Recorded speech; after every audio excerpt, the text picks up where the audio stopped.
Շարունակում ենք տիբետյան առողջարար պարզ խորհուրդները նաև սննդի վերաբերյալ, և այդպես ուտելու ժամանակ աշխատեք շատ ծամել, ընդհանրապես գիտության ուսումնասիրությունները ցույց են տալիս, որ այս հատվածի շարժումը նպաստում է ինչ-որ ձևով նաև ուղեղի զարգացման, դա իհարկե հին նախնադարյան մարդկանց մասին էր, դժվար թե անընդմեջ ծամելը, հիմա օգնի մեր մտքի զարգացմանը, համենայն դեպս երբ որ նայում ես մարդկանց փողոցում անընդհատ ծամող, դժվար թե իրենց մտավոր ունակությունները կտրուկ զարգանում են,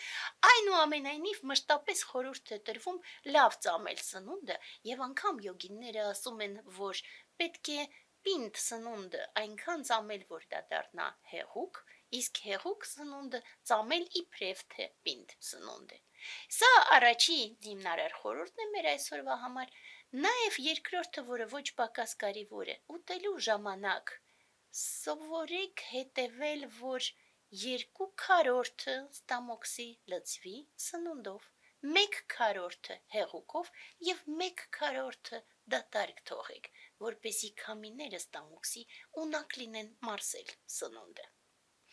Եվ մյուս խորհուրդը յուրաքանչյուր սնունդից հետո պետք է անցնի համապատասխան ժամանակ մինչև հաջորդ սնունդը։ Օրինակ Տիբետում շատ հաճախ, երբ որ նույնիսկ ասում ես հյուրասիրվի կոնֆետով, իրենք ասում են, բայց չէ որ արդեն ճաշել եմ։ Սա շատ լավ խորհուրդ է նորից և վերջի խորհուրդը այսօրվա համար յուրաքանչյուր սնունդից հետո 7 անգամ ողողեք բերանը։ Դա ոչ միայն նպաստում է ատամների մաքրությանը և ընդհանուր շնչառության մաքրությանը, այլ նաև բարելավում է ոչ միայն, ոնց որ ասեցինք, մարսողական ապարատի աշխատանքը, այլ նաև լավ ինքնազգացողություն է բերում։ Առողջություն բոլորին։ Տեյաթաուն բեկաձե մահա բեկաձե ռաձա սավունգատե սվահա։ Վճարովի անհատական խորհրդատվության հնարավորություն։ Գրանցվելու համար զանգահարել 091 751 750 հեռախոսահամարով։